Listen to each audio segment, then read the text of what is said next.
in the conversation ago, it was introduced as an opportunity, again, the renewal of this tax and what it bears out for our children and the school district. So, again, in a focus of the airmen and the families, anything that benefits the community by way of improving education benefits the airmen and families who come and serve in the river region. You got anything? No, we're good. Thank you so much. Appreciate you. Do me a favor. Yeah.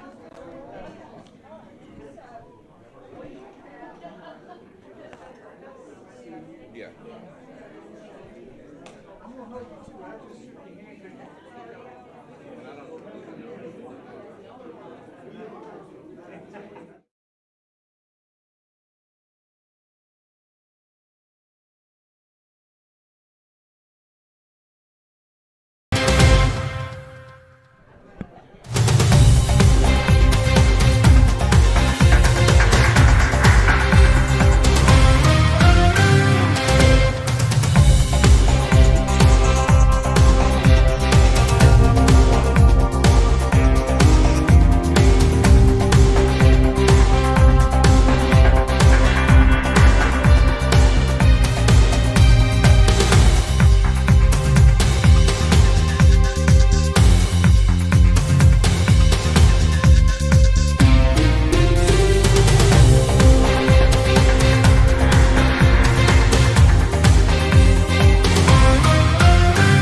Check.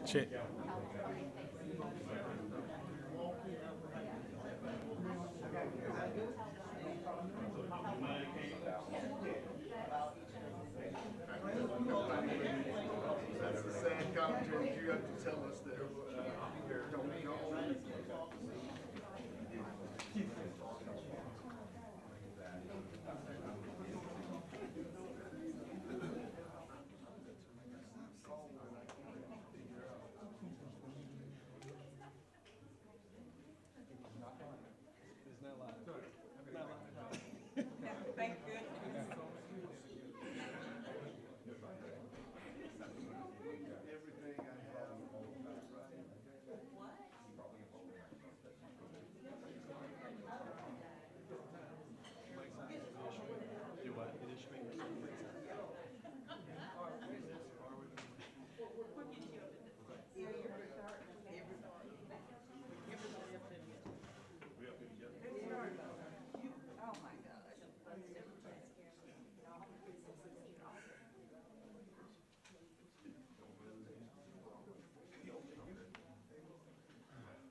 Hey, how are you? You okay?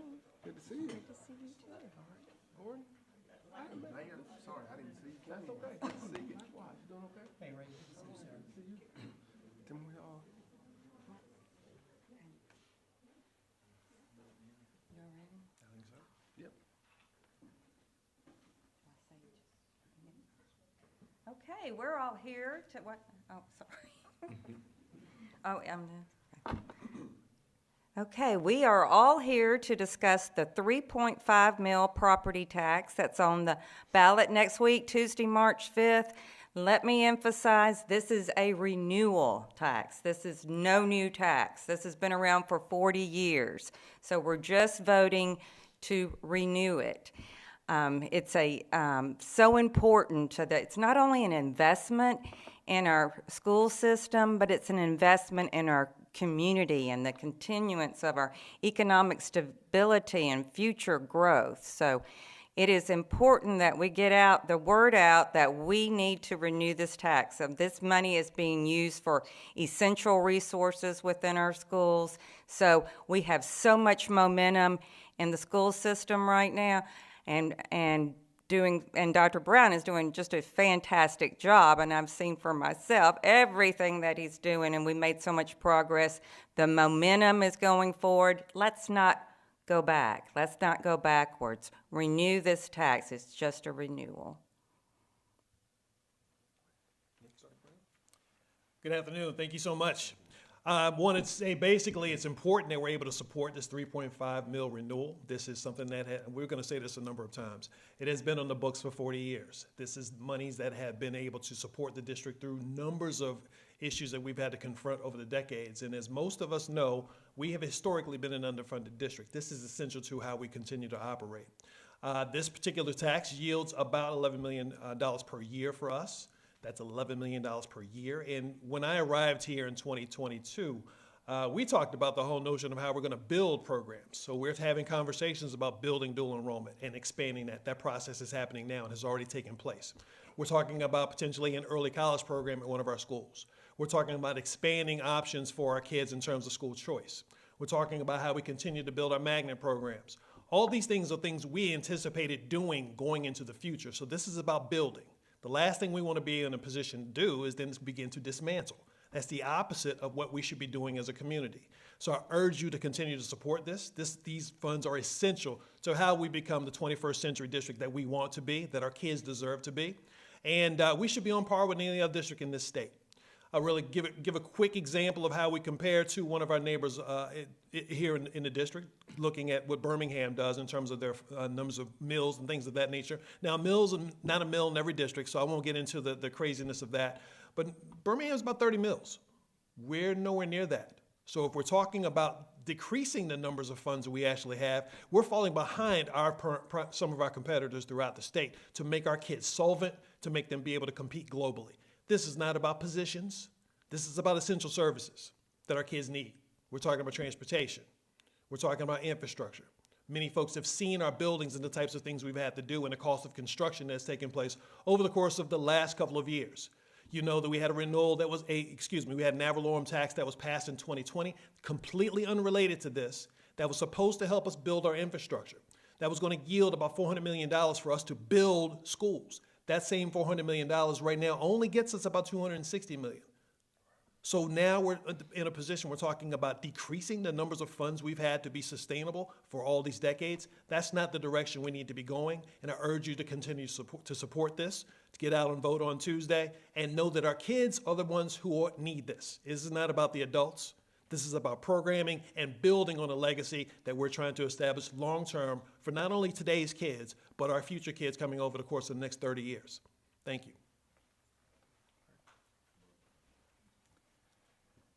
Good afternoon. And again, I want to extend a thank you to the Chamber and the business groups that are in here today for supporting this 3.5 mil tax as far as the renewal. Mayor Reed and Mayor Stone, us all being in this with Dr. Brown as a community. I think that is essential that we understand that we are all moving and growing together. And as Dr. Brown says, the removal of this tax will have a direct and negative impact immediately on the children. In education, we're taught to look at data and let data drive what we do every single day. And as an educator, that data represents a child. Just like these dollars will represent what we are able to do or not able to do for a child, for a teacher, for a paraprofessional, an administrator. It will have a direct and negative impact if this tax is not renewed. It will go off of the books in September of 24. That is immediate for us as we are beginning budget discussions and unit discussions right now today with our CSFOs. How do we plan for the future? Taking $1.2 million out of the Pike Road education budget is going to be devastating to us. We as public educators, we don't have a means of regenerating money. Dr. Brown cannot charge tuition. We cannot go out and levy anything as a school district. It is up to you, the citizens, our municipalities, and our counties to do that. And you have appropriately done that right now with this 3.5 mills. And again, like Dr. Brown said, it's been on the books for almost 40 years. I don't understand or see the need to take that off. We have explained that as a $200,000 home, this 3.5 mills will equate to about $6 a month. In your home, in your budget, that doesn't seem like a lot. Collectively, for us, you see the negative impact that it would have if it's not put on. So again, I encourage you, I implore you to please get out, exercise your right to vote, and know that when you're voting, you are either gaining momentum for, like Dr. Brown said, for us to continue to move forward, or we are going to be regressing. As we're bringing things into Maxwell Air Force Base, as we're doing all of the things within our area, why would we stop and say, that's really not what we want to do? We're building the future leaders in every single department that sits in front of me today. We're doing that right now. That's my kindergartners. That's my fifth graders. That's these seniors that are about to graduate. Again, please get out and vote March the 5th and understand what this vote can do for all of our schools. Thank you. Well, good morning, and again, I would echo what Dr. Langford and Dr. Brown have said, that it is extremely important for us to acknowledge where we prioritize schools. And I think one of the things that we oftentimes forget is that this particular vote is really just about affirming what those who are in leadership are doing. It is about saying we want to take advantage of the opportunities that are in front of us. We want to be prepared for the opportunities that are in front of us. You know, we celebrate, and rightfully we should state our appreciation to the Chamber for its leadership, the job growth that we are having in the state of Alabama, particularly even in our region. We've done well. But we also realize that there's an entire sector of employable people and jobs that we're not even in the marketplace for yet. And that is as we begin to grow our knowledge-based recruitment opportunities. And you think about that knowledge-based recruitment opportunities, the most critical component for being able to go out and recruit that kind of industry is to be able to show that you have a labor force that is ready and prepared and able to take advantage of that. That's why this is so important. If you think about per capita income, you think about the dollars that are turned over in our economy and how they make a difference in quality of life. If you think about parks and recreation investments, you think about city services, think about what we're so excited about the future in Pike Road and all the things that we are looking forward to as it relates to our community growing, it is directly related to our school system's health and our school system's capacity. We're very thankful for the great leadership we have, the committed teachers we have, the families that are engaged in our school system. When you've had the privilege that I have to be around when a school system was an idea, and see it now with 2,600 plus kids in the Pike Road schools. And you realize the energy and the excitement of those young people and those families. You see those cars backed up, stacked along the roads waiting to drop their kids off at school. You know those people believe. And all we need to do now with this is to just say, let's continue that momentum. This is not something that anybody's trying to mislead or misinform anybody about. Matter of fact, you can go to the Pike Road Schools website, see the exact details as it relates to what this means. We're here today just to inform you that it is important, to ask you to give great thought to what this means to our communities, to think about where we go as we continue the success we're having and grow that success for tomorrow's jobs, as we fill those needs by inspiring our kids to reach their greatest potential. It's just a simple thing that we do every day to make that happen. And by continuing what we have here and saying yes on this amendment, you have the opportunity to do that. Now, we're certainly not here to tell anybody how to vote. That is not our role. But it is our role to reinforce how important it is to have these resources and to let you know how this is just a continuation and an affirmation. Thank you very much.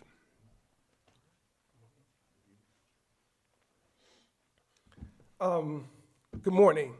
I want to thank everyone for being here. I want to thank all of our educational leaders. I want to thank our chamber president, chamber board, and other leaders that are here. City Council President C.C. Calhoun. Also, I want to thank him for being here. As the mayor of the city, I just echo what's already been said about the importance of this vote on Tuesday. It's so necessary for us to understand what goes into reaffirming the good work that is being done in our schools all throughout this county. And I think when we consider the small amount of resources to continue this moving forward, we want to make sure through this collaboration that we have, but also through other organizational leaders throughout our county, that this does not go overlooked. And as has been said, this is a vote of support for what we have funded our schools over the last 40 plus years. This is a vote to renew that. And I look at it with a different three-letter word that's been said here, spelled TAX. I look at it as ROI. And when you consider what we are investing into our schools and what is needed, this is necessary for us to maintain the competition that we have with other cities, other counties, not only across the state, but across the Southeast and across the country. When you look at the fact that Montgomery led the state in job growth just a couple of years ago in terms of economic development announcements, that doesn't happen without the school districts playing a big role in that. That doesn't happen without the leadership and the resources being a factor. And so for us, it is something that has magnified our ability to really drill down into what's possible for our students, our parents, teachers, and staff who do so much each and every day in our public schools. So we want to make sure that each and every person within the Montgomery County voting block goes out and votes yes. I want to highly encourage you to vote yes for this amendment. We want you to vote yes to renew this call and this opportunity for us to show that what has been done over the last few years will continue moving forward. And we know that anytime you're talking about a small amount of dollars, that may be relative depending on who you are. But I want to look at it from this perspective. For us to become the type of county and the type of region we want to be, it starts with public education. It starts with our investment. It starts with our commitment to public education in each and every facet that we want to improve on. And we've done very well with that. I believe that we can do even better. But we're on the strong road to progress from Pike Road to Montgomery in doing just that. And that's because of the commitment that we've had from voters and residents in Montgomery County who see this as an opportunity to continue the positive progress that we've had, but also from leaders from the public sector to the private sector who also understand those opportunities. The partnership is here. We want to continue to make that strong. We want to continue to support that. And that's why we want to ask you to not only support this amendment, to support this renewal, something that we have been doing in this community for decades, but we also want you to think about what that return on investment will mean, not just what it may cost, but what we will get back. What will those results yield? And I believe investing in our students is the most important investment we can each have in our collective cities of Montgomery and Pike Road, and then the collective county of Montgomery. So again, I want to thank the Chamber for your leadership and your commitment. I want to thank our superintendents for doing the great work that they've been doing, leading their respective bodies. I want to thank Mayor Stone for his collaboration as well in Pike Road. And again, our City Council President, C.C. Calhoun, I want to thank him as well for his support. But most importantly, on Tuesday, we do want you to go out and vote, and regardless of who you're voting for and what race, I think the one thing that we can all agree on is we want to vote the same when it comes to supporting public education in Montgomery County. So we ask you to go out and do that on Tuesday, March 5th, and make sure you tell a friend or a neighbor or a church member and ask them to do the very same thing. Thank you. I'll be very quick. Enough has been said. So, I always believe in athletics and supporting people. So I want to end this with a little cheer. Can you guys help me with a little cheer? Repeat after me. Give me a V. Give me a V. Give me an O. Give me a T. Give me an E. Give me a Y. And an E. And a L, and a S. Vote yes. Vote yes. Thank you.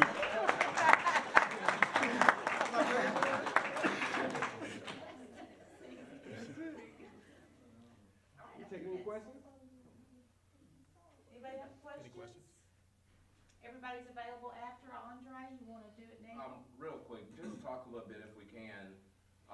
For so long, sometimes this is so low that a certain district will have to come to the mic and try and get their message across. How great is it to have a chorus? This collaboration that you all have, does it make it any easier to sell your message? Absolutely.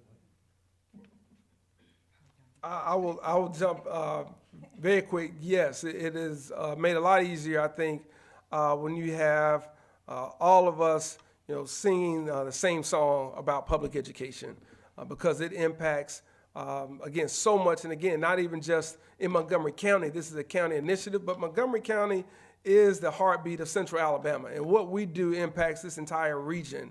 And it's important for us to set the right example about how we value public education and where we prioritize supporting it moving forward. We understand the benefits of it.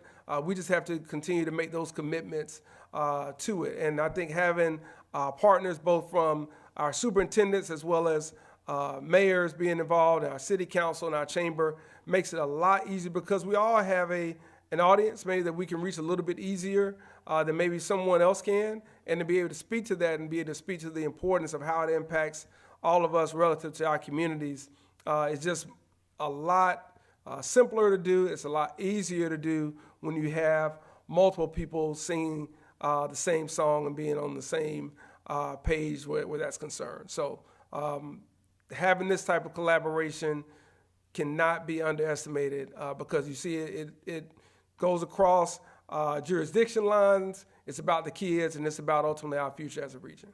The Montgomery superintendent mentioned, I just want to add one piece to this that I think people don't know about or don't think about. So this particular tax, this particular vote, is really a part of what we have to do by state law to meet the 10 mil minimum, which is a technical term for everybody.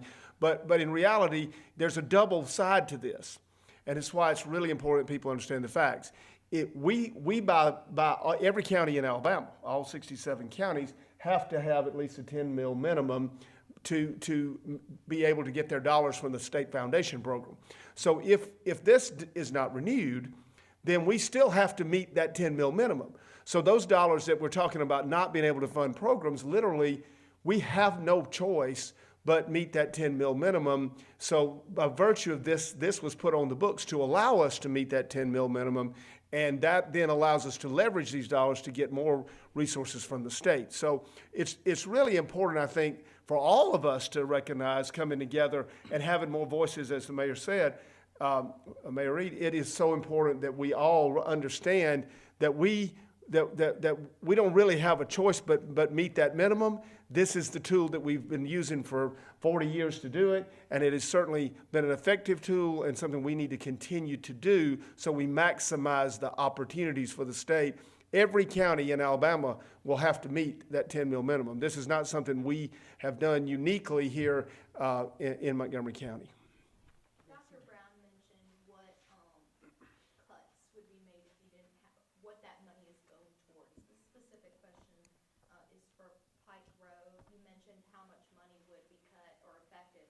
What programs or parts of the school will be affected?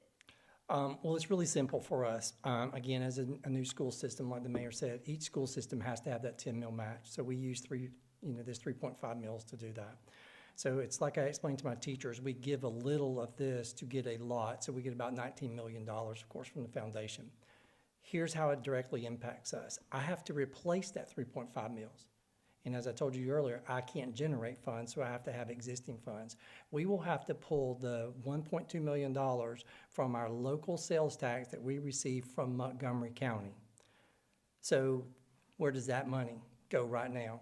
It goes to 7.5 locally funded teaching units 11 paraprofessionals, and a couple of other programs. So I won't have the availability to have that. That's why I was saying we got to look at this as teachers, paraprofessionals, and what impacts the students on a day-to-day basis. So it's very easy for us. It affects people, those 7.5. And again, let me get into a little bit more detail.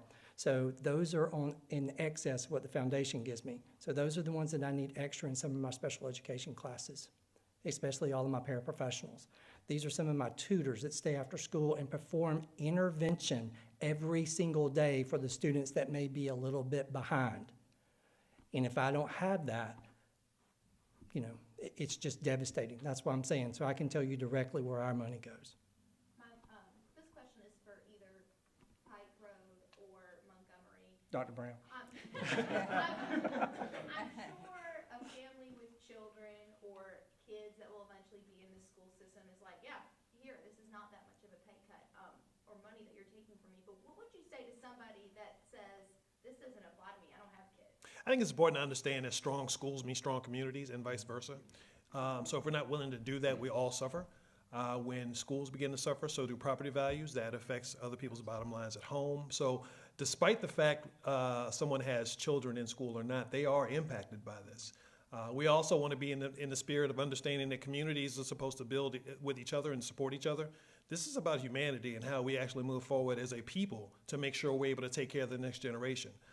It's very easy to sit back and pit individuals against each other about certain issues. There are certain things we should be on the same page about. And I'm pleased and so fortunate to be among these folks that are actually helping to move this together as a coalition. Because this is not about an individual district. This is not about an individual school. This is about how our community looks long term. And I think it's important for us as citizens who also pay taxes to understand that this is our responsibility to our community and to our community's future. So that's why I think it's that much, it's much more important than simply just, you know, $6 a month for a $200,000 house. It's about, I'll go back to what Mayor Reed added earlier about being a return on investment. We're trying to build for the future. This isn't about what tomorrow looks like. This is about what 10, 15, 20, 25 years looks like down the road. And we have to think with that type of vision to be able to determine the right decisions for our community. Going backward certainly isn't where we want to go. Let me give you an analogy. So we work hard to find resources to improve infrastructure.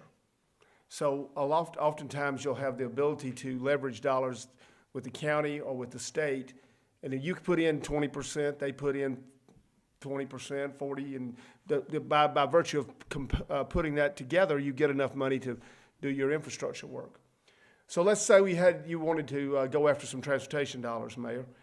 We can't spread those transportation dollars over every street. We have to pick the streets that need them and go piece by piece by piece. In this case, we're leveraging a little bit at the local level, to get a lot from the state.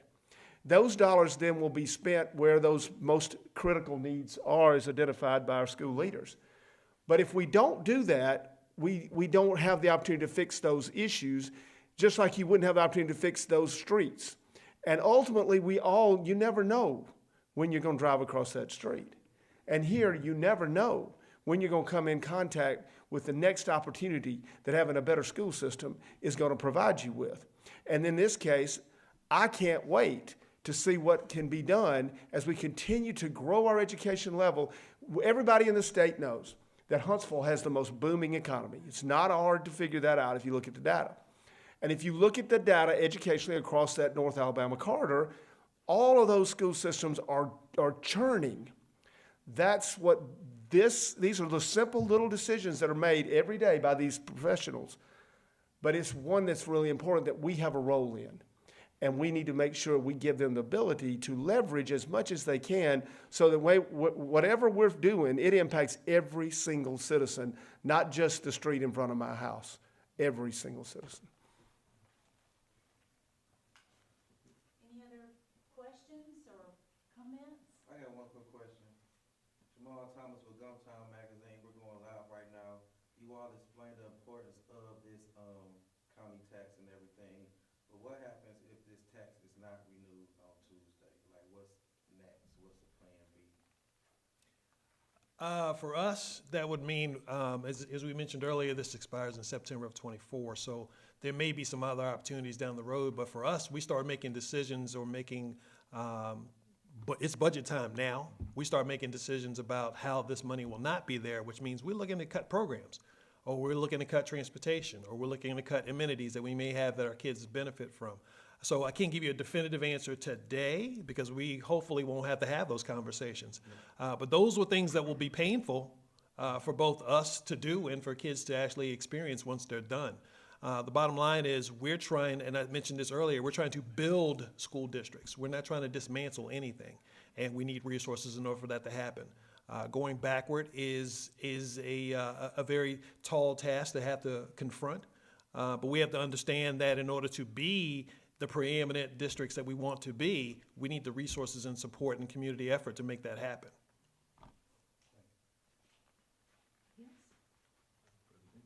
Okay, so thank you all for being here, and it's a chamber person's dream when you have a partnership like this, all rallied around education. So the closing comment I would make is when you get to the end of that ballot on Tuesday, the last thing is going to be this amendment. And that amendment is going to give you two options. You're going to check the yes option because yes means, and I think the language refers to continuing the renewal of levying of the millage. So you're not just continuing the renewal of the millage. You're going to do that. There's going to be no change in your tax bill, none whatsoever. So you're basically voting to not increase your taxes. That's one way to look at it. You're voting to affirm, as our mayor said, to get ROI, so that our system is producing the workforce that we need, that our kids have a future, and we are on the right track. So it's an exciting time. It's a great time to say yes to Montgomery County. Thank you.